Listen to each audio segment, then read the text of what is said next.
So இப்போ தான் படம் பார்த்தேன். ரொம்ப ரொம்ப சூப்பராக இருக்குது. சென்னையில் வந்து எவ்வளோ க்ரௌடு ஒரு ஹிந்தி மூவிக்கு ஒரு நான் ஸோ பாப்புலர் சப்ஜெக்ட்க்கு வராங்கன்றது வந்து ரொம்ப ஆச்சரியமாக இருக்குது. மேக்கிங் பொறுத்தவரையும் படம் வந்துட்டு ஒரு மூவியை பார்க்குற மாதிரி ரொம்ப ரியலிஸ்டிக்காக இருக்குது. ஆக்டர்ஸாக இருக்கட்டும், I mean all the parties who are involved ரொம்ப ரியலிஸ்டிக்காக பயங்கரமாக வந்து அவங்க உயிரை கொடுத்து நடிச்சிருக்காங்க. மியூசிக் பிஜிஎம் பேக்ரவுண்ட் பொறுத்தவரையும் ரொம்ப வேறு லெவல். விஷுவல்ஸ் வந்து ரொம்ப சூப்பராக இருக்குது. அந்த பஸ்தர்ன்ற ஒரு டிஸ்ட்ரிக்டை வந்து எப்படிலாம் வந்து அழகாக காட்ட முடியும். ஐ மீன் அவங்க சொல்கிற சப்ஜெக்டை தவிர அந்த பின்னாடி நடக்கிற விஷயங்களை எவ்வளோ சூப்பராக க்ரியேட்டிவாக காட்ட முடியுமோ நல்லா பண்ணியிருக்காங்க. மியூசிக் வந்துட்டு ரொம்ப சட்டிலாக யூஸ் பண்ணியிருக்காங்க. எஸ்பெஷலி இன்டர்வல் முடிஞ்சிட்டு ஒரு பாட்டு அது வந்து ரொம்ப என்ன சொல்கிறது ரொம்ப கனெக்டிங்காக இருக்குது. ஓவரால் வந்துட்டு ஐ மீன் தமிழில் வந்து இந்த மூவி வந்து டப் பண்ணி எடுத்தாங்கன்னா இன்னும் சூப்பராக ஹிட் ஆகும்னு நினைக்கிறேன். ஆடியன்ஸ் ஃப்ரம் தமிழோடு it's a must watch for everyone. Communism இல்லை மாவோயிசம்னு சொல்லக்கூடிய ஒரு விஷயம் எல்லாருக்கும் தெரியும். They promise you utopia and they give you dystopia. இதுதான் இந்த படத்தில் முக்கியமான காரணம். இந்த படம் வந்து காஷ்மீர் ஃபைல்ஸ் இல்லை கேரளா ஸ்டோரி இல்லை இப்போ சமீபத்தில் வந்து 370 அந்த ரகத்தில் இருக்கக்கூடிய ஒரு படம். இந்த படத்தை கண்டிப்பாக எல்லோரும் போய் பாருங்கள். இந்த சோ கால் ரெட் காரிடோரை பற்றி பேசியிருக்காங்க. நிறைய பேருக்கு இங்கே ரெட் காரிடோர் புரியாது. ஸோ இது புரிஞ்சவங்க தயவு செய்து புரியாதவங்களுக்கு எடுத்து சொல்லுங்கள். இந்த படம் கண்டிப்பாக எல்லாரும் வந்து பார்க்க வேண்டிய படம். மறுபடியும் சொல்கிற காம்யூனிஸ்ட் is scourge of this mankind இருக்காங்க. காம்யூனிஸ்ட்னால எந்த கண்ட்ரியும் உருப்பட்டதில்லை. 1910 பஸ்தர்ங்கிறது இந்தியாவுக்கு மட்டும் இல்லைங்க, உலகத்துக்கும் தெரிய வந்துச்சு. ஏன்னா குண்டுதார் என்கிற ஒரு ஆதிவாசி முதல் முறையாக ஆங்கிலேயரை அடித்து விரட்டினா. அதே சமயத்தில் 1911 வாஞ்சிநாதன் இங்கே வந்து ஆட்சி கொலை பண்ணார். ஆனால் அதே பஸ்தரில் இந்த கம்யூனிசம் எப்படி தலையை ஏற்றி எப்படி மக்களை அழிச்சுது, அந்த இருக்கிற சாந்தியை அழிச்சதுங்கிற பஸ்தருங்கிற ரொம்ப அருமையான திரைப்படம். ஒவ்வொரு இந்தியனும் பார்க்கணும். ரெண்டாவது, இந்த படத்தை பார்த்து யாரும் எப்பேற்பட்ட ரஜினிகாந்த் எடுத்தாலும் லால் சலாம் படத்துக்கு போகக்கூடாது. லால் சலாம்ங்கிறது ஒரு ரொமான்டிசைஸ்டு வெர்ஷன் ரெட் சல்யூட்டுங்கிறது. ஆனால் எவ்வளவு ரத்தம், லால்னாலே ரெட், இந்த ரத்தம் எவ்வளோ போகுதுன்னு இந்த படத்தில் எல்லாரும் வந்து பார்க்க வேண்டிய படம். இந்த பஸ்தார் படத்தை பார்த்தேன், நெஞ்சு கொதிக்குது.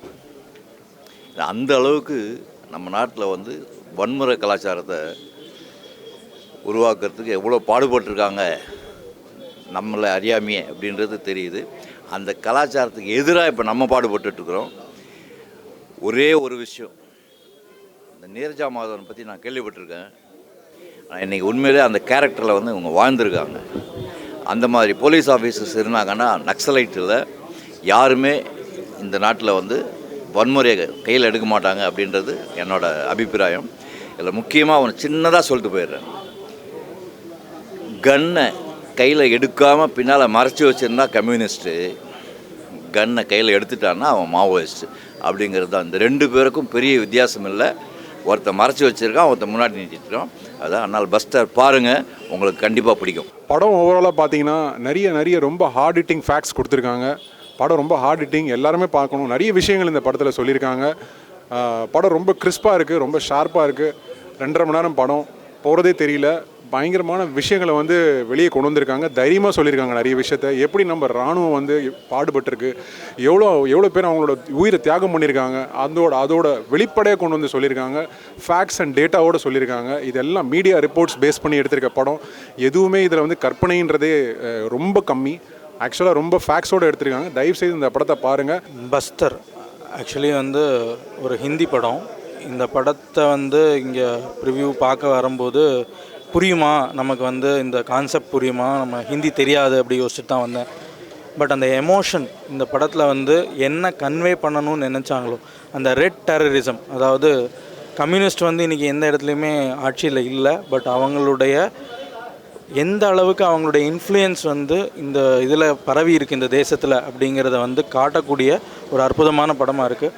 இதில் சினிமாட்டோகிராஃபி வந்து பஸ்தர் அப்படின்ற இடத்த நமக்கு அப்படியே அப்பட்டமாக எடுத்து நமக்கு காமிக்கும் போது எவ்வளோ அழகாக இருக்குது அந்த இடம்.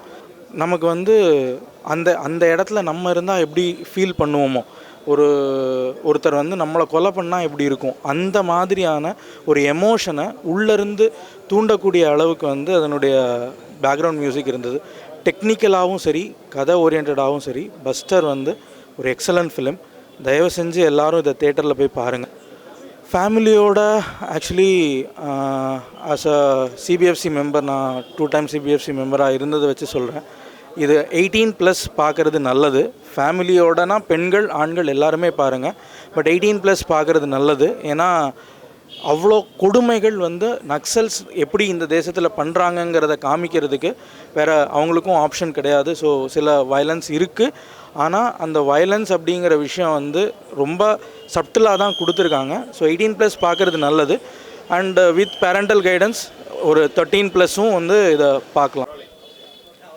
இந்த படம் வந்து நாடு முழுக்க, குறிப்பாக இந்த ரெட் காரிடார்னு சொல்லக்கூடிய இந்த பகுதிகளில், சத்தீஸ்கரில், பீகாரில், கர்நாடகாவில், கேரளாவில் அப்படின்னு சொல்லி இந்த பகுதிகளில் எந்த அளவுக்கு ஒரு நக்சல் டெரரிசம், ரெட் டெரரிசம்னு சொல்லக்கூடிய ஒரு கம்யூனிச பயங்கரவாதம் எந்த அளவுக்கு பரவி இருக்கிறது, அதனால் எந்த அளவுக்கு நம்முடைய மக்கள், குறிப்பாக பழங்குடியின மக்கள், காடுகளில் வசிக்கக்கூடிய அவர்கள் எந்த அளவுக்கு பாதிச்சிருக்காங்க, இவர்கள் பாதிக்கக்கூடிய அளவுக்கு இந்த நக்சல் பயங்கரவாதம் வளர்கிறதுக்கு யார் காரணம், பின்னாடி இருந்து வேலை செய்யக்கூடியவங்க யார், இந்த அர்பன் நக்சல்ஸ், இப்படி எல்லாவற்றையும் மிக தெளிவாக விவரமாக இந்த படம் வந்து தெரிவிக்கிறது.